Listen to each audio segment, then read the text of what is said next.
Magandang gabi, welcome sa Pampatulog Stories. Tahimik ang gabi, marahang humihina ang ingay ng mundo. At sa sandaling ito, maaari ka munang huminto. Ipikit ang iyong mga mata, huminga ng malalim, at hayaan ang kwentong ito na dahan-dahang umagos. Isang kwento ng kape, ng alaala, at ng mga pusong natutong maghintay. Tahimik ang umaga. Marahang sumisilip ang araw sa pagitan ng mga puno at sa dulo ng baryo. May isang lugar na tila laging gising. Isang kapihan, payak sa unang tingin, ngunit may kakaibang init.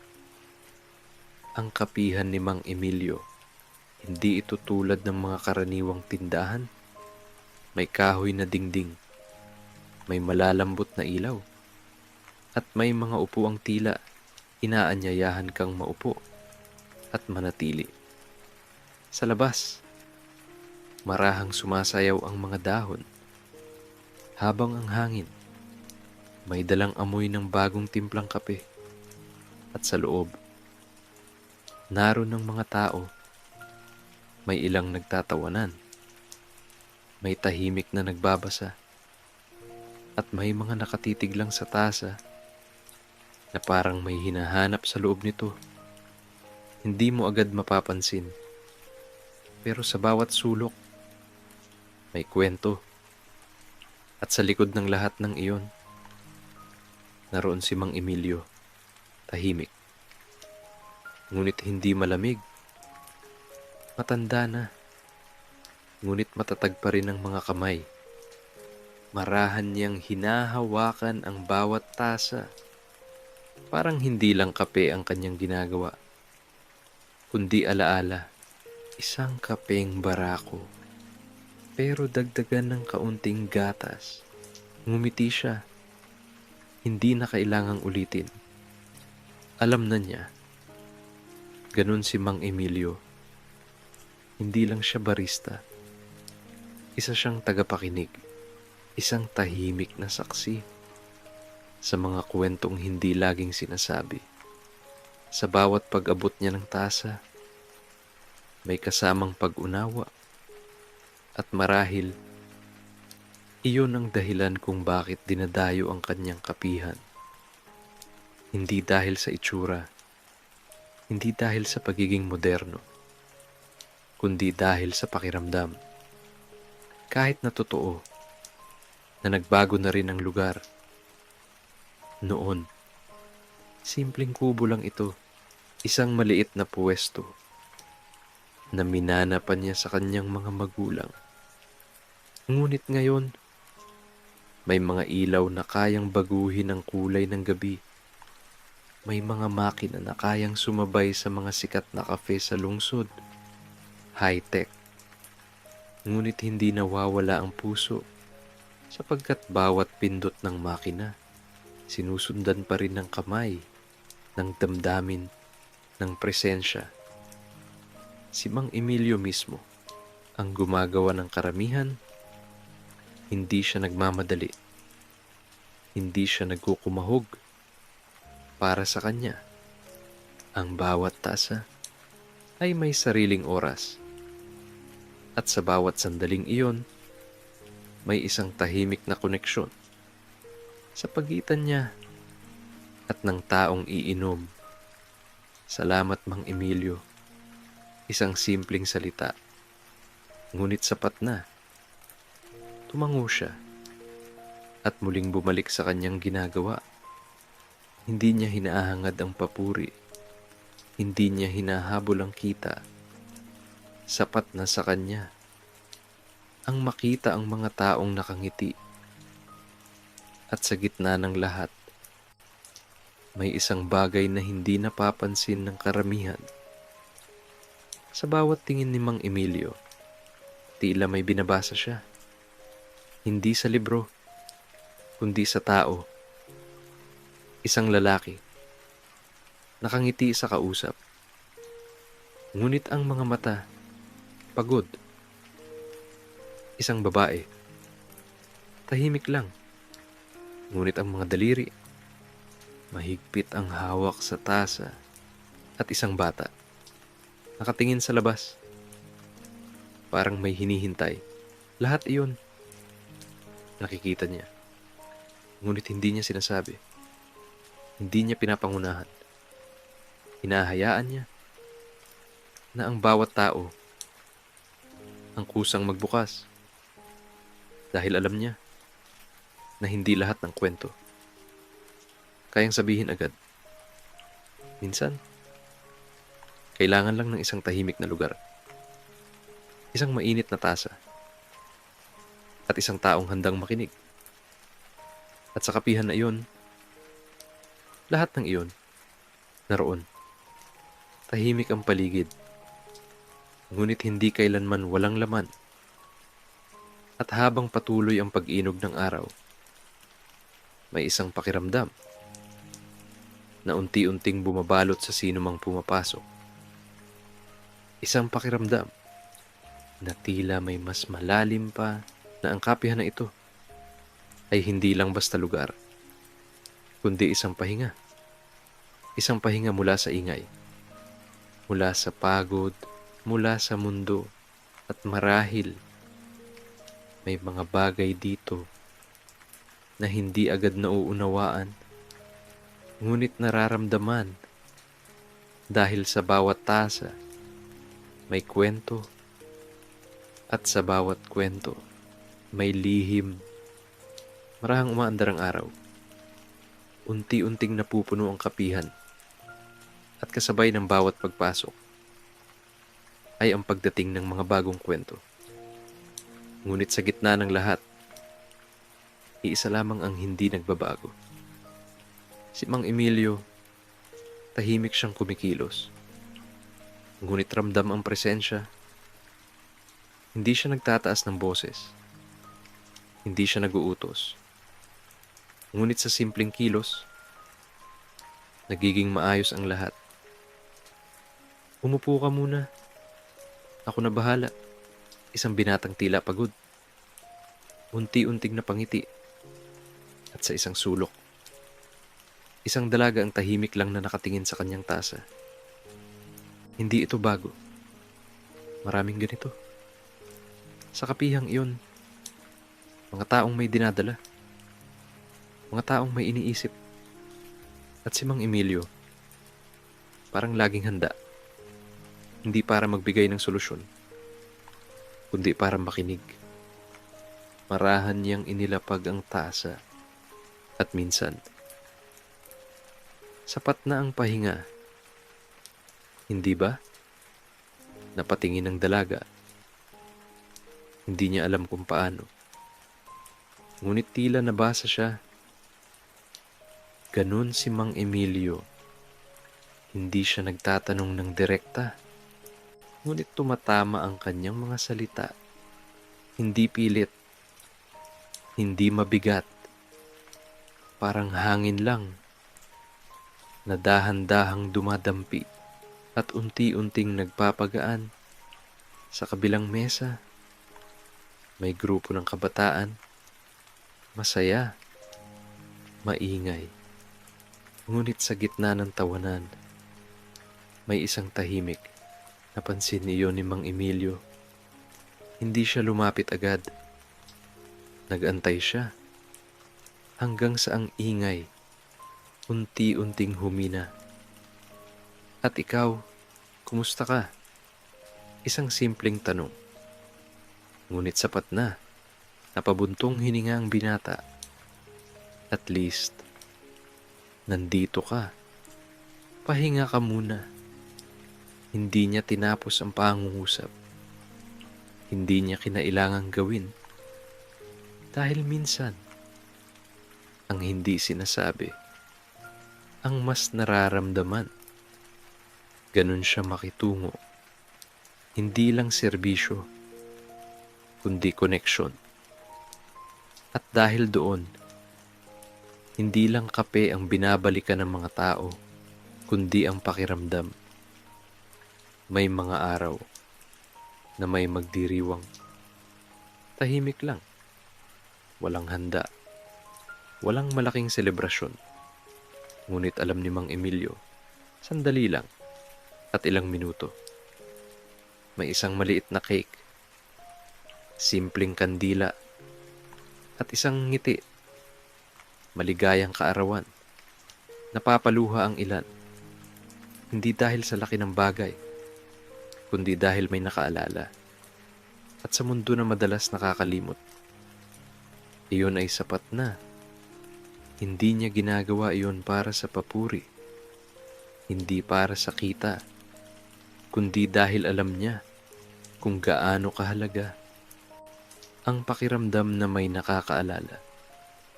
At sa bawat araw, lalo pang tumitibay ang kapihan, hindi sa pader, kundi sa ugnayan.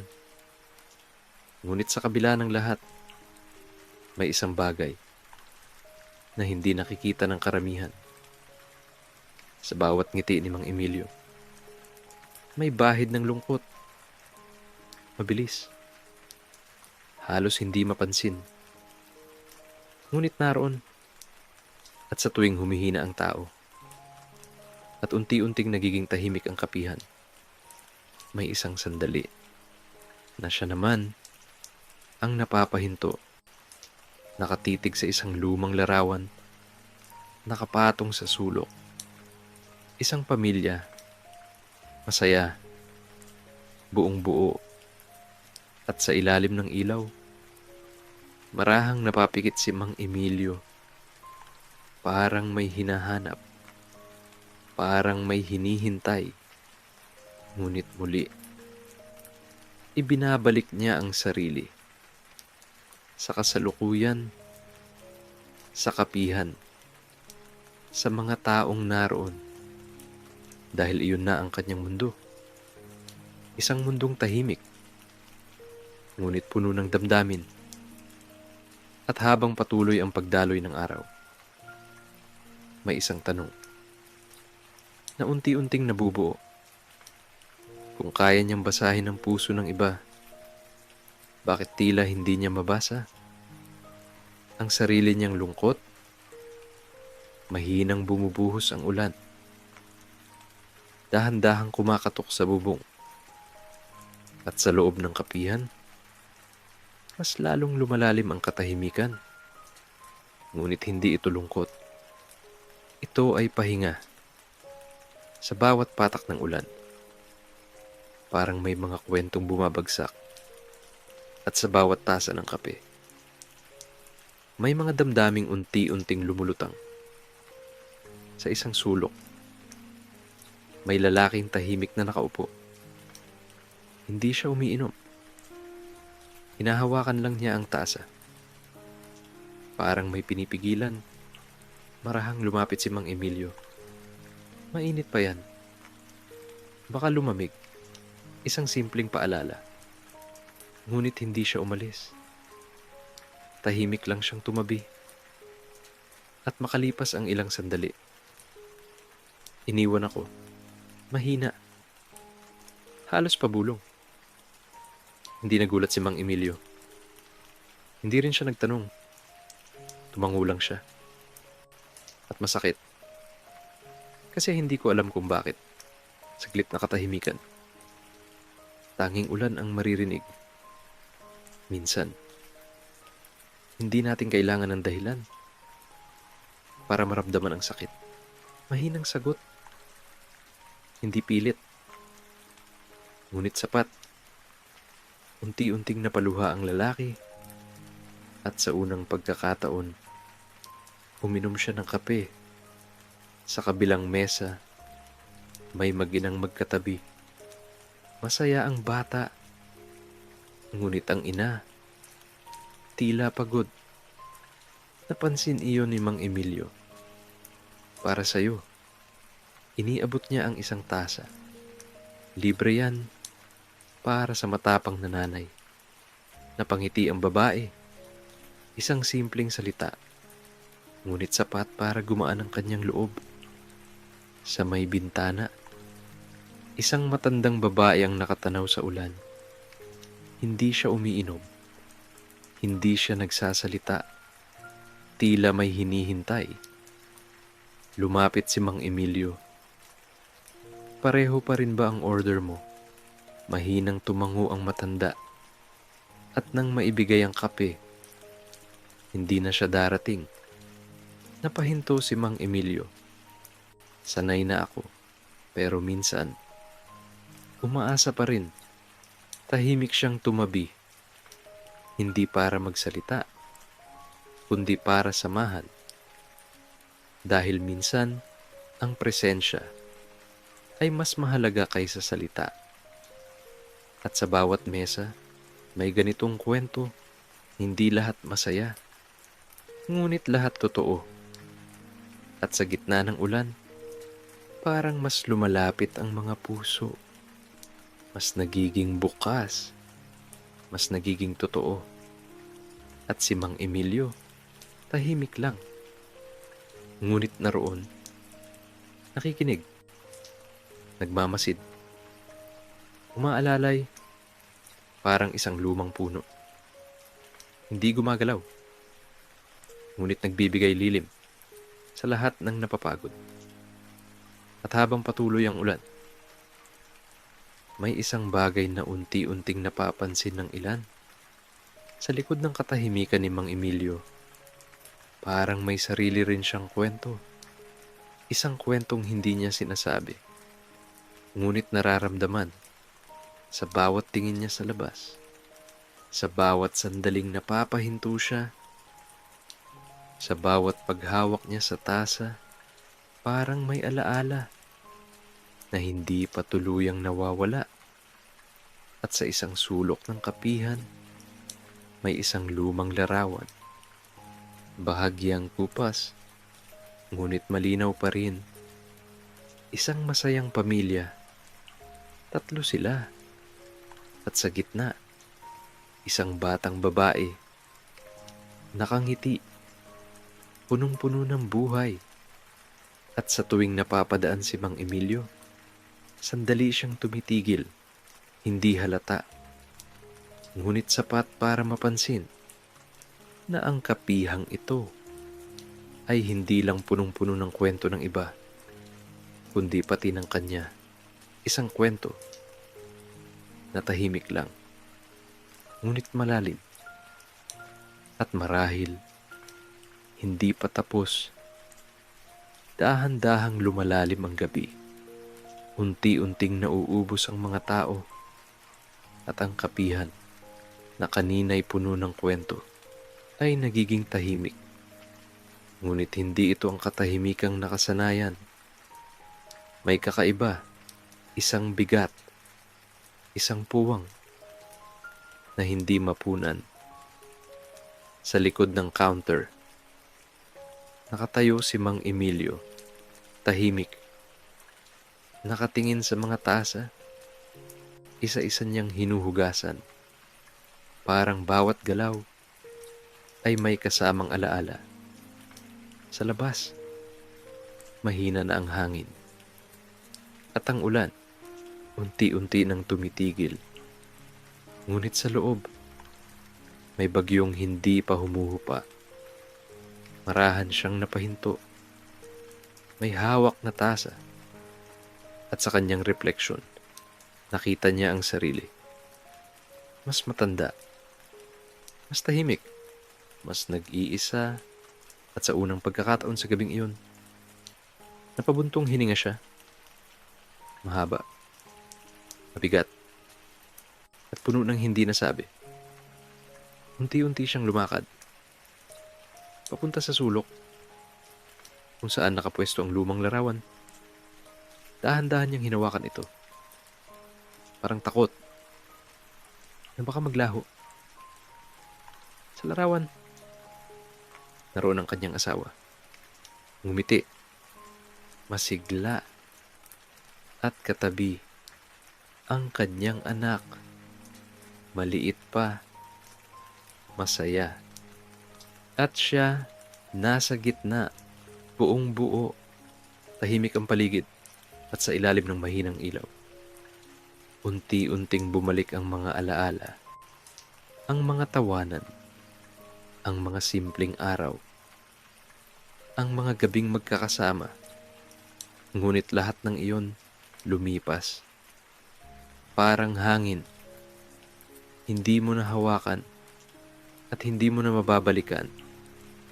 Ang kanyang asawa, matagal nang wala, isang sakit na hindi na nawala. At ang kanyang anak, si Lorna, matagal nang umalis, nasa malayo, sa Amerika, 5 taon. 5 taon na hindi umuuwi, 5 taon na hindi niya nakakasama.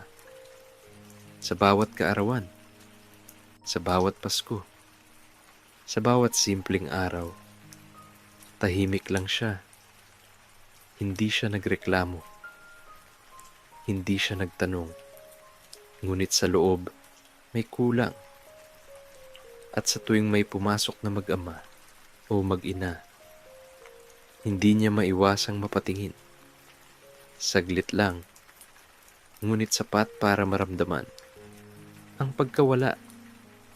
At marahil, iyon ang dahilan kung bakit mas pinili niyang manatili sa kapihan. Dahil dito, hindi siya nag-iisa. Dito, may mga taong dumarating, may mga kwentong dumadaan. At kahit sandali, napupunan ng katahimikan. Ngunit sa gabing iyon, iba, mas tahimik, mas mabigat. Dahil papalapit na ang kanyang kaarawan, isang araw na dati puno ng saya. Ngunit ngayon, isa na lang paalala ng mga bagay na wala na. Marahan siyang umupo sa isang upuan sa gilid. At sa unang pagkakataon, wala siyang ginagawa. Walang inaasikaso. Walang inaabutan. Kundi ang sarili lang. At sa gitna ng katahimikan, mahina niyang ibinulong. Kahit isang beses lang. Sana huminto ang hangin. Parang nakikinig. Sana makasama ko siya. Isang simpleng hiling. Ngunit mabigat. Dahil hindi niya alam kung maririnig pa, kung mangyayari pa, o kung mananatili na lang. Bilang pangarap, unti-unting napapikit si Mang Emilio. At sa loob ng kapihang minsang puno ng ingay, ngayon ay punong-puno ng katahimikan. Isang katahimikan na hindi gawa ng kapayapaan, kundi ng pangungulila. At habang lumilipas ang gabi, may isang bagay na unti-unting nagiging malinaw, na kahit gaano karaming tao ang dumaan sa kanyang buhay, may mga puwang na iisa lang ang kayang punan. At sa pagkakataong iyon, hindi siya barista, hindi siya tagapakinig, hindi siya tagapagpagaan ng loob. Isa lang siyang ama na naghihintay sa isang pagbabalik na matagal nang nawala. Lumilipas ang mga araw. Dahan-dahang nag-iiba ang hangin. At sa kapihan, may kakaibang pakiramdam. Hindi ito lungkot, ngunit hindi rin ganap na saya. Parang may hinihintay. Sa bawat pagbukas ng pinto, napapatingin si Mang Emilio. Saglit. Umaasa. Ngunit agad din itong nawawala. Walang dumarating. Pareho pa rin ang umaga. Pareho pa rin ang mga tao. Ngunit sa loob niya, may unti-unting kumikirot. Malapit na ang kaarawan mo, Mang Emilio ah. Ngumiti ang isang suki. Oo nga. Pero simpleng araw lang yan. Mahina ang kanyang sagot. Hindi niya sinabing may hinihintay siya. Hindi niya sinabing may hinihiling siya. Dahil sanay na siya. Sanay sa katahimikan. sanay sa kakulangan. Ngunit sa likod ng kanyang mga mata, may pag-asa pa rin. Mahina, ngunit naroon. Sa isang sulok ng kapihan, may isang babaeng tahimik lang. Hindi siya madalas magsalita. Hindi siya nakikisali. Ngunit palagi siyang naroon. Nakaupo. Nakatitig. Hindi sa paligid, kundi kay Mang Emilio. Napapansin niya ito. Ngunit hindi niya pinapansin. Dahil maraming ganun. Mga taong tahimik. Mga taong may iniisip. Ngunit may kakaiba sa bawat pagtingin ng babae. Parang may gustong sabihin. Ngunit pinipigilan. Isang araw. Parehong order pa rin po. Mahina ang boses ng babae. Napatingin si Mang Emilio. Sandali. Parang may pamilyar. Ngunit agad niyang ibinalik ang atensyon sa ginagawa. Sandali lang. Habang ginagawa ang kape, may kakaibang pakiramdam. Parang may alaala. Napilit lumilitaw. Ngunit hindi niya mahawakan. Ibinigay niya ang tasa. Salamat po. Ngumiti ang babae. Isang ngiti na tila may lalim. At sa sandaling iyon, may bahagyang paggalaw sa loob ni Mang Emilio. Ngunit muli, ibinalik niya ang sarili sa trabaho, sa kasalukuyan, sa araw-araw. Lumipas pa ang mga araw. Papalapit ng papalapit at ang kapihan. Parang may lihim na paghahanda. May mga bulong. May mga ngitian. Ngunit hindi ito napapansin ni Mang Emilio. O marahil, pinipili niyang hindi pansinin. Dahil may isang bagay siyang kinatatakutan. Ang umasa. At sa araw bago ang kanyang kaarawan. Tahimik ang gabi. Mas tahimik kaysa dati. Walang ulan. Walang hangin. Parang ang mundo ay naghihintay din. Nakatayo si Mang Emilio sa harap ng kapihan. Pinagmamasdan ang madilim na daan. Walang ilaw. Walang tao. At sa sandaling iyon, unti-unti niyang tinanggap na marahil hindi na siya darating. Hindi na siya uuwi. Mahina siyang ngumiti. Isang ngiti na may halong pagtanggap. At least, maayos siya doon. Isang bulong para sa sarili. Para sa gabi. Para sa katahimikan. At habang siya'y papasok na muli, may isang aninong dumaan. Sandali. Hindi niya napansin. Ngunit naroon, isang presensya na matagal nang naghihintay. Dumating ang umaga. Tahimik. Katulad ng mga nakaraang araw. Walang ingay. Walang kakaiba. Isang ordinaryong araw. Kaarawan ni Mang Emilio. Ngunit walang handa. Walang selebrasyon. At tila walang magbabago. Marahan niyang binuksan ng kapihan. Parehong amoy. Parehong liwanag. Ngunit sa loob niya, may puwang. Unti-unting dumating ang mga suki. May bumati. Happy birthday, Mang Emilio. Ngumiti siya. Salamat.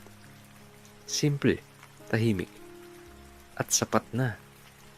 Ngunit sa likod ng lahat, may isang bagay na hindi niya masabi.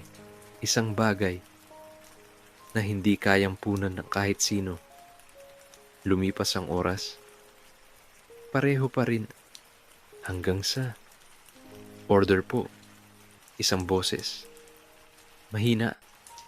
Pamilyar, napalingon si Mang Emilio. Ang babae, nandoon, tahimik. Ngunit nakatingin sa kanya. Isang kape para sa'yo. Napakunot ang noo niya. Para sa akin. Tumango ang babae. Subukan mo po. Dahan-dahan niyang kinuha ang tasa. Mainit. May kakaibang amoy. Hindi ito ang karaniwan niyang ginagawa. May halong alaala. May halong nakaraan. At sa unang higop, napahinto siya.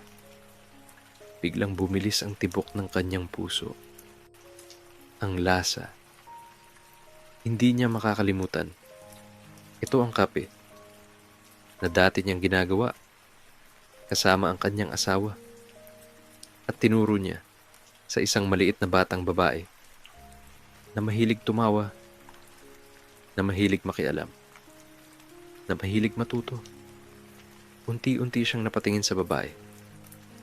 Mas mabagal, mas malalim. At sa pagkakataong iyon, parang nawala ng ingay ang buong kapihan. Tanging tibok ng puso niya. Ang maririnig, isang salita, mahina, ngunit sapat para mabasag ang lahat. Nanlaki ang kanyang mga mata. Napaatras siya. Hindi dahil sa takot, kundi dahil sa hindi makapaniwala. Lorna, ngumiti ang babae. Ngunit may luha. Ako na po. Tahimik ang paligid. At sa unang pagkakataon, ang kapihang puno ng kwento ay naging saksi sa isang pagbabalik na matagal nang hinihintay. Lumapit si Mang Emilio. Dahan-dahan. Parang takot na baka mawala, na baka panaginip lang. Ngunit nang maramdaman niya ang init, ang totoo, hindi na niya napigilan. Niyakap niya ang kanyang anak. Mahigpit, matagal, at sa yakap na iyon, lahat ng taon, lahat ng lungkot, lahat ng katahimikan ay unti-unting natunaw. Bakit ngayon ka lang? Mahina, ngunit walang galit, puro pag-unawa, puro pagmamahal. Huminga ng malalim si Lorna. Matagal na po ako dito. Napatingin si Mang Emilio. Matagal na akong pumupunta dito. Araw-araw. Nakaupo lang. Pinagmamasdan ka. Nanahimik siya. Hindi makapaniwala. Gusto ko pong makita kung pareho ka pa rin. Kung ganoon ka pa rin magmahal sa mga tao. Unti-unting pumatak ang luha ni Mang Emilio. Hindi po nagbago. Kaya bumalik ako. Tahimik ang kapihan. Ngunit punong-puno ng damdamin. At sa bawat sulok, parang may ngiting nakamasid. At sa gitna ng lahat, may dalawang pusong muling nagtagpo.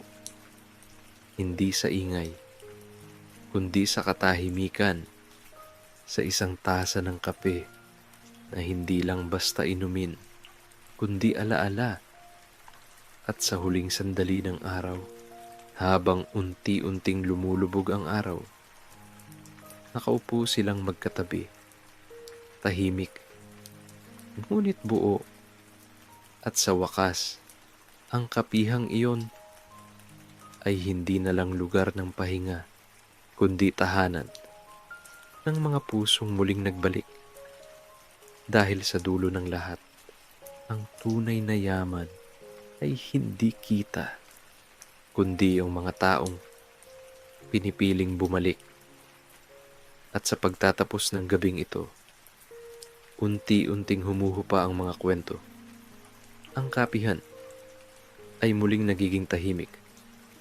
Ngunit sa iyong puso, maaaring may naiwan. Isang alaala, isang ngiti, o isang pag-asa.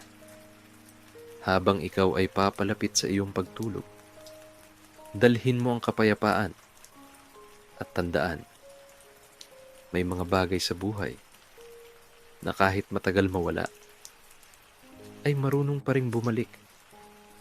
Magandang gabi at naway maging payapa ang iyong pahinga.